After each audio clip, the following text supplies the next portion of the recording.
How do you capture a high-value target when the whole world is watching? You create a masterclass in deception. The CIA set the stage with a single building as bait and filled the sky with 150 aircraft to create a deafening sonic shield for the helicopters to drop Delta forces. F-35s lit up the perimeter, turning night into day. By the time the dust settled, the helicopters had already touched down and Maduro was gone. We'll also look at how the US uses the F-35 jets and its Navy to launch a large-scale attack, all in the video ahead. In the dead of night that is 2 in the morning, the lights went out in Caracas. By 5 a.m., the president of Venezuela was gone. But how US played a deception games. While the whole world were focused on the aircraft carriers in the Caribbean, a shadow war was being fought on the ground. This wasn't an invasion, it was a surgical extraction. We finally have the declassified timeline of how US forces breached the heart of Caracas and extracted Nicolás Maduro. Let's start with step 1. The setup. This didn't happen overnight. For months, the US had been tightening a naval quarantine around Venezuela. The US Gerald R. Ford Carrier Strike Group and the US Iwo Jima Amphibious Ready Group were parked off the coast. The pretext was clear. The US designated the Venezuelan government a narco-terrorist state, specifically targeting the drugs lords, but while the Navy squeezed the coast, intelligence assets were tracking one man. They waited for a specific window, a moment where Maduro was stationary and vulnerable. Step 2. The strike. It began at exactly 2 in the morning Venezuelan Standard Time. High above, several F-35 stealth fighters punch a hole through the enemy lines, destabilizing their anti-air defenses.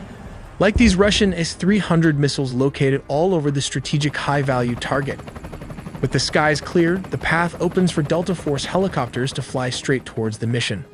Here comes the deception as the helicopters flew. The jets started firing with more strikes as it hit Fort Tuna, the main military base and command center, and La Carlota Air Base, destabilizing Venezuelan air support. Reports from the ground described widespread explosions and a sudden communications blackout. The chaos wasn't the goal, it was the cover. But how did the raid happen? We have to look at step 3. Under the cover of darkness and chaos, the Tier 1 operators went to work. But what is the exact unit tasked with the mission? It is the Delta Force, one of the most elite secretive special forces units in the US military. Witnesses in Caracas reported low-flying aircraft skimming the rooftops, flying well below radar coverage. The team breached a secure compound believed to be a safe house within the massive Fort Tuna complex. Resistance from the Venezuelan Presidential Guard was swift but ultimately futile, as the helicopters lay cover fire. The operators moved with surgical speed, landing on multiple points. But how exactly the capture and extraction happened? For this, let's look at step 4. Specialized helicopters hovered over the objective to insert the assault team. While dozens of attack helicopters laid down suppression fire, the Delta Special Forces descended and started the search for the high-value targets. How did they find him? Simple. The CIA had planted spy inside Nicolás Maduro close circle. While back in the US, Delta Force built an exact replica of his safe house, rehearsing the raid until they could do it blindfolded. While operators breached the room so fast, his security could not even react to the situation as the sound of flash grenades disoriented the security guard. Using blowtorch, they caught him before he could even lock all the doors. Maduro's shock and awe froze him as Delta Force breached the compound. Nicolás Maduro and his wife, Celia Flores, were physically secured. This wasn't a negotiation. They were detained and immediately moved to the extraction point. These aircraft are capable of performing urban extractions from buildings and refueling in midair. Within minutes, they were airborne, leaving Venezuelan airspace and heading to a secure floating staging base in the Caribbean. This Operation Southern Spear has changed the geopolitical map of South America overnight. But wait, before after the extractions, there were reports of F-35 jets also leading the tip of the spear for the attack.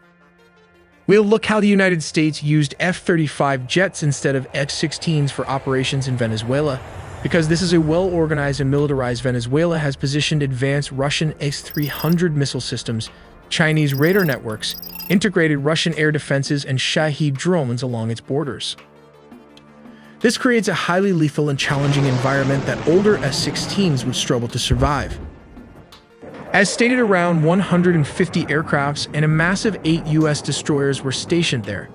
It also has 3 amphibious aircraft carrier and surveillance plane to turn it into a massive command and control juggernaut capable of overcoming a modern military's air defenses, signals a readiness to counter Venezuela's entire air defense network if necessary. But why Venezuela Air Force failed to intercept? As of 2025, Venezuela's fighter jet fleet consists mainly of approximately 21 Sukhoi Su-30 multirole fighters delivered by Russia between 2006 and 2008, which now form the backbone of their combat air power. Additionally, they maintain about 5 operational F-16 Fighting Falcons from an older batch, including 3 single-seat S-16As and 2 two-seat S-16Vs. These S-16s are aging and suffer from limited maintenance and part support due to U.S. sanctions, although they have been supplemented with Israeli upgrades. Venezuela acquired its F-16 jets from the United States through a foreign military sales agreement called Peace Delta in May 1982, during a period of good diplomatic and military relations. They were the first Latin American country to receive the S-16, with deliveries occurring between 1983 and 1985. The reason the U.S. does not use S-16s in current operations is because these jets lack the stealth capabilities necessary to evade the S-300 and other integrated defenses. The advanced S-300V or anti-2500 systems, supported by dense Chinese and Russian radar, can easily detect and target older aircraft at long ranges. Sending F-16s into such an environment would result in high attrition risks, as they are vulnerable to radar detection and missile engagement. Not to forget the Russian Buk air defense system that can take out an S-16 with ease.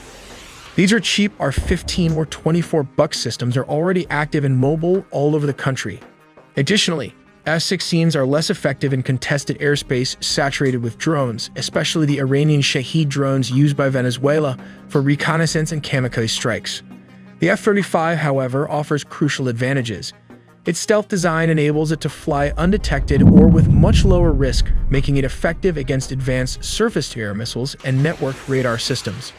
Its sensor fusion, electronic warfare, and data link capabilities allow it to simultaneously suppress and target mobile and fixed air defense positions, adapting rapidly to counter Russian and Chinese radar configurations.